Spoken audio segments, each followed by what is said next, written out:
چند سردار جو تھے نا، یہ حضرت عمر کے سامنے بیٹھے تھے، اکرمہ بن ابی جہل۔ تو اصحاب صفہ آئے تو حضرت عمر نے کہا بھائی ذرا آپ پیچھے ہو جاؤ، ان کو آگے بٹھا لیا۔ سلمان، بلال، پھر مقداد آئے، صہیب آئے، حضرت عمر نے کہا ذرا پیچھے ہو جاؤ، ان کو آگے بٹھا لیا۔ پھر دوسرے آئے، آپ نے کہا تم ذرا پیچھے ہو جاؤ۔ ایسا کرتے کرتے سرداروں کو جوتیوں پہ بٹھا دیا اور غریب غلام آگے بٹھا دیے۔ جب مجلس ختم ہوئی تو حضرت ابو سفیان کہنے لگے آج عمر نے ہمارے ساتھ کیا کیا؟ تو حارث بن ہشام، سہیل بن عمر کہنے لگے کیا کیا؟ کہ دیکھو سرداروں کو جوتیوں پہ بٹھا دیا اور غریبوں کو سامنے بٹھا دیا۔ تو اس پر سہیل بن عمر نے کہا اس میں عمر کا قصور نہیں، ہمارا قصور، ہم نے اسلام لانے میں دیر کی، ہم پیچھے رہ گئے، انہوں نے پہل کی، وہ آگے نکل گئے۔ تو اب ایک دم، حالانکہ یہ بالکل فتح مکہ پہ ایمان لائیں، ان کو نبی کی صحبت کے چند دن ملے ہیں، لیکن ایک ماحول بنا ہوا تھا، اس ماحول کو میں بتا رہا ہوں۔ یہ آپس میں کہنے لگے چلو دنیا کی تو خیر ہے، پیچھے رہ گئے، اگر آخرت میں پیچھے رہ گئے پھر کیا ہوگا؟ اس خیال کا آنا تھا کہ چاروں آگے حضرت عمر کے پاس کہ عمر تم نے ہمیں سامنے سے اٹھا کے جوتیوں پہ بٹھایا، ٹھیک ہے ہم حقدار ہیں، لیکن ہمیں پریشانی یہ ہے کہ ہم چاہتے ہیں کہ آخرت میں تمہارے برابر ہو جائیں، ساتھ ہو جائیں، آگے تو جا نہیں سکتے، پیچھے نہ رہ جائیں، کوئی راستہ ہے؟ حضرت عمر نے فرمایا ان لوگوں نے اللہ کے نام پہ اپنی قربانیاں پیش کی، تم اللہ کے نام پہ اپنی جان پیش کرو، مال پیش کرو، تو تم بھی ان کے ساتھ ہو جاؤ۔ تو یہ کہنے لگے جی بالکل ٹھیک۔ تو یہ سارے قریش کے سردار مکے آئے اور مکے سے بمع خاندانوں کے انہوں نے ہجرت کی، 400 بڑے سردار انہوں نے مکہ چھوڑا۔ جب یہ مکے سے نکلے تو سارا مکہ رو رو کے برا حال کر رہا تھا۔ تو حارث بن ہشام رضی اللہ تعالیٰ عنہ، یہ ابو جہل کے بھائی ہیں، ابو جہل کے بھائی ہیں، حکم بن ہشام اس کے یہ بھائی ہیں حارث، یہ کھڑے ہو کر انہوں نے چھوٹی سی تقریر کی، فرمایا کہ دیکھو میرے بھائیوں، اللہ کے نبی نے دعوت دی، ہم پیچھے رہ گئے، ہمارے غلام آگے چلے گئے، اور اتنا آگے گئے ہیں کہ اگر یہ مکے کے پہاڑ سونا بن جائیں اور میں سارے خرچ کر دوں تو ان کے ایک دن کا اجر میں نہیں پا سکتا۔ میں چاہتا ہوں کہ ہم اپنی جانوں کا نذرانہ پیش کر کے ہم ان کے ساتھ ہو جائیں۔ یہ قافلہ جب ملک شام پہنچا تو یرموک کی جنگ سر پہ آ چکی تھی۔ یرموک کی جنگ میں رومن امپائر ٹوٹی اور اس کا فیصلہ ہوا اور ان کو شکست ہوئی۔ اس میں 3 لاکھ کا لشکر تھا رومن امپائر کا، اور صحابہ کا لشکر تھا 30,000، تو 10 گنا بڑا لشکر تھا۔ تو 9 دن یہ جنگ چلتی رہی کہ یہ لوگ وہاں پہنچے۔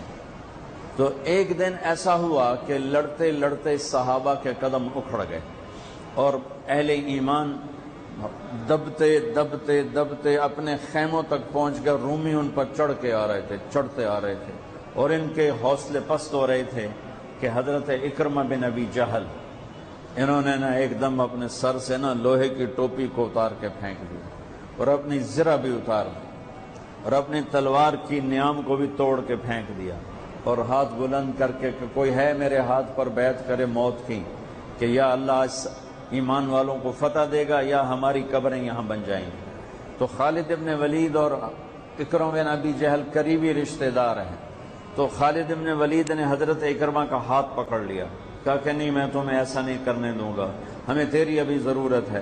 تو انہیں ایسے ہاتھ جھٹکے سے چھڑا کر کہا الیک عنی، الیک عنی کا ویسے ترجمہ تو ہے دفع ہو جا، الیک عنی دفع ہو جا۔ وہ آپس میں رشتہ دار بھی ہیں، صحابہ بھی ہیں، یہ کہہ سکتے ہیں، تو میں صرف ان کی لفظ کا ترجمہ کر رہا ہوں، الیک عنی دفع ہو جا، خالد پیچھے ہٹ جا، با ادب ترجمہ خالد پیچھے ہٹ جا۔ کہ کیوں؟ کہ میں اور میرا باپ ساری زندگی اللہ کے نبی کی دشمنی کی اور ان کے خلاف لڑتے لڑتے لڑتے زندگی گزار دی، آج اس داغ کو دھونے کا دن آیا ہے، آج میں اپنی جان دینا چاہتا ہوں تاکہ میرے دامن پر جو اللہ کے نبی کے ساتھ جنگ کے دھبے ہیں ان کو میں دھو دوں، لہذا میں تیری بات نہیں سنوں گا۔ تو ان کے بیٹے عمر بن اکرمہ نے آگے بڑھ کے بیعت کی، زرار بن ابزر نے، عبد الرحمن بن ابو بکر نے، عبداللہ بن عمر نے، ابو سفیان نے، حارث بن ہشام نے، سہیل بن عمر نے، ان بڑے بڑے قریشی سرداروں نے، انہوں نے حضرت اکرمہ کے ہاتھ پر بیعت کی اور سب نے اپنی تلواروں کو توڑ دیا، نیاموں کو توڑ دیا، زریں اتار دی، لوہے کی ٹوپیاں اتار دیں اور اللہ اکبر کہہ کر جو گھسے ہیں 400 آدمیوں نے 3 لاکھ کا منہ پھیر دیا اور ان کو ہٹاتے ہٹاتے ہٹاتے ان کے خیموں تک لے گئے۔ لیکن اس سفر میں ان 400 میں چند ہی بچے، باقی سب شہید ہو گئے۔ اور جب رومیوں کے قدم اکھڑ گئے تو حضرت خالد ابن ولید بھاگے، گھوڑے کو دوڑایا اور پیچھے کی طرف آئے کہ وہ دیکھ رہے تھے کہ اکرمہ بھی گر رہا ہے، عمر بھی گر رہا ہے اور فلاں بھی گر رہا ہے، فلاں بھی گر رہا ہے۔ تو یہ جلدی سے بھاگ کے پیچھے آئے تو دیکھا تو ان کے بیٹے تو ختم ہو چکے تھے اور اکرمہ کے تھوڑے سانس چل رہے تھے، تو انہوں نے بیٹے کو یہاں رکھا، اکرمہ کے بیٹے عمر کو، اور حضرت اکرمہ ابو جہل کے بیٹے کا سر اپنی گود میں لے کر تھوڑا پانی منہ میں ٹپکایا نا، تو انہوں نے سے آنکھیں کھولی، کہا کون ہو؟ کہا میں خالد ہوں۔ کہا لمن الدبرہ، کیا فیصلہ ہوا؟ تو خالد نے کہا مبارک ہو، اللہ نے ایمان والوں کو فتح دی۔ کہا اچھا، عمر کو کہہ دینا جو تم نے کہا تھا وہ ہم نے کر دیا۔ آئے ہائے، اور ساتھ ہی جان نکل گئی۔ تو خالد ابن ولید کے ایک دم آنکھوں میں آنسو آئے اور انہوں نے غصے سے کہا کلا زعم ابن الحنتمۃ اللہ نستشہد۔